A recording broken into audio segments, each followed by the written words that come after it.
Bismillahirrahmanirrahim. Assalamualaikum warahmatullahi wabarakatuh. Waalaikumsalam warahmatullahi wabarakatuh. Alhamdulillahirabbil alamin. Wassalatu wassalamu ala asrofil anbiya'i wal mursalin wa ala alihi wa sahbihi ajmain. Amma ba'du. Pertama-tama dan yang paling utama, marilah kita panjatkan puja dan puji syukur kehadirat Allah Subhanahu wa taala. Salawat beserta salam semoga selalu tercurah limpahkan kepada baginda, yakni Habibana wa Nabiyana Kanjeng Nabi Muhammad Sallallahu alaihi wasallam. Tak lupa kepada keluarganya, sahabatnya, tabi'in tabiatnya, dan semoga sampai kepada kita selaku umatnya. Amin ya Allah ya Rabbal alamin. Bapak pimpinan Yayasan Pesantren Cintawana yang saya hormati, Bapak Kepala Sekolah SMK YPC yang saya hormati, Dewan Juri yang saya hormati, Bapak Ibu Guru beserta staf karyawan SMK YPC yang saya hormati, tak lupa kepada siswa dan siswi SMK YPC yang saya banggakan.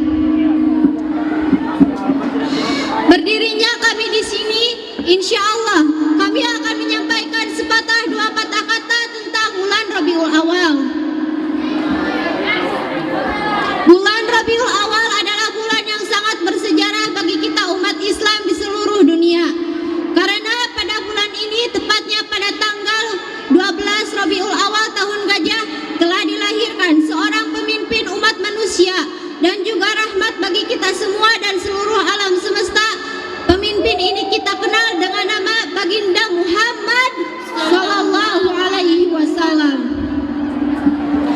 Berkat beliau dan atas izin Allah, kita semua terselamatkan dari kekafiran, kekufuran, kezaliman, kesewenang-wenangan, dan perilaku jahiliyah lainnya pada masa lalu. Melalui beliau, Allah Subhanahu wa taala menunjukkan jalan bagi kita umat manusia untuk menuju alam yang penuh dengan keimanan dan ketakwaan, kepada Allah Subhanahu wa taala. Oleh karena itu, ada baiknya pada bulan Rabiul Awal ini kita jadikan sebagai sarana dan media untuk mengumpulkan kaum muslimin dan bersalawat kepada baginda Nabi Muhammad sallallahu alaihi wasallam. Selain itu, tujuan kita berkumpul pada bulan Rabiul Awal ini yaitu untuk menambah kecintaan kita kepada baginda Nabi Muhammad sallallahu alaihi wasallam. Mengapa kita harus menanam, memupuk dan menambah rasa cinta kita kepada baginda Nabi Muhammad sallallahu alaihi wasallam? Hal ini berdasarkan kepada firman Allah Subhanahu wa taala dalam Quran surat Al-Ahzab ayat 6. A'udzu billahi minasy syaithanir rajim. Bismillahirrahmanirrahim.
dirinya sendiri.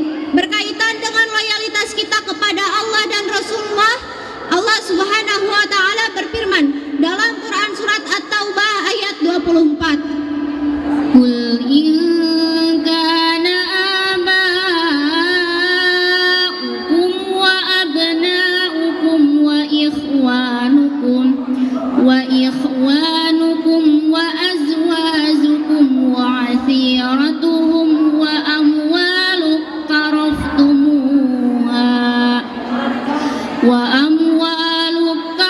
اقترفتموها وتجارة تحسون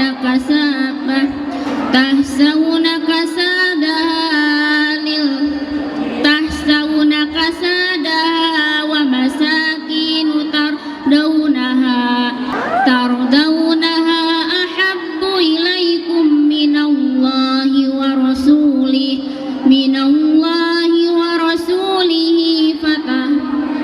فتربصوا حتى يأتي الله بأمره والله لا يهدي القوم الفاسقين. Katakanlah, jika bapak-bapakmu, anak-anakmu, saudara-saudaramu, istri-istrimu, keluargamu, harta yang kau usahakan, perdagangan yang kau khawatirkan akan kerugiannya, dan rumah-rumah tempat tinggal yang kamu sukai lebih kamu cintai daripada Allah dan Rasul-Nya, serta berijtihad di jalannya, maka tunggulah sampai Allah memberi keputusannya. Dan Allah tidak memberikan petunjuk kepada orang-orang fasik. Dari ayat tersebut sudah dijelaskan bahwa sudah menjadi kewajiban bagi kita untuk mendahulukan kecintaan kita kepada Allah dan Rasul-Nya. Hadirin rahimakumullah, dengan memperingati hari kelahiran Rasulullah SAW ini, kita dapat mengungkap kembali sebagian dari kehidupan beliau.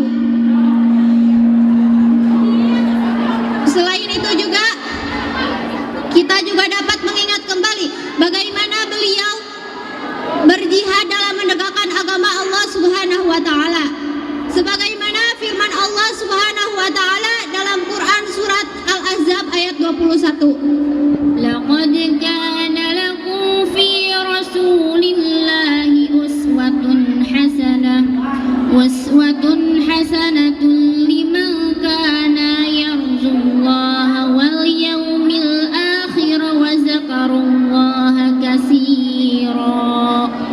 Sesungguhnya telah ada pada diri Rasulullah itu suri tauladan yang baik bagimu, yaitu bagi orang-orang yang mengharapkan rahmat dari Allah dan kedatangannya hari kiamat, dan dia banyak menyebut Allah. Dengan kelahiran Rasulullah SAW ini, kita semua yang ada di alam semesta juga turut mendapat rahmat dari Allah Subhanahu wa taala. Rahmat yang paling utama kita peroleh adalah cahaya ilahi berupa hidayah untuk keluar dari kegelapan masa jahiliyah. Berkaitan dengan ini, Allah Subhanahu wa taala berfirman dalam Quran surat Al-Anbiya ayat 107. Wa ma arsalnaka illa rahmatan lil alamin. Shadaqallahul azim. Tidaklah kami mengutus kepadamu Muhammad melainkan untuk menjadi rahmat bagi seluruh alam. Maha benarlah Allah yang maha agung. Hadirin yang saya hormati, sebelum Nabi Muhammad SAW diutus menjadi Rasul, kaum atau bangsa Arab merupakan penyembah berhala. Mereka berkeyakinan bahwasannya patung-patung yang mereka buat dengan tangan mereka sendiri mempunyai kekuatan dan kelebihan.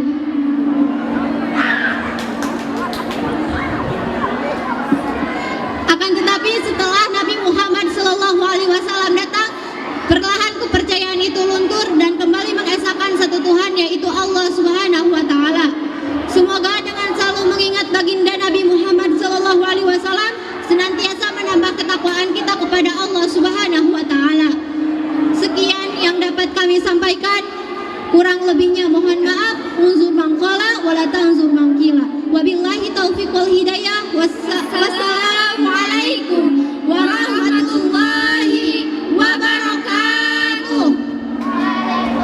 Waalaikumsalam warahmatullahi wabarakatuh. Beri tepuk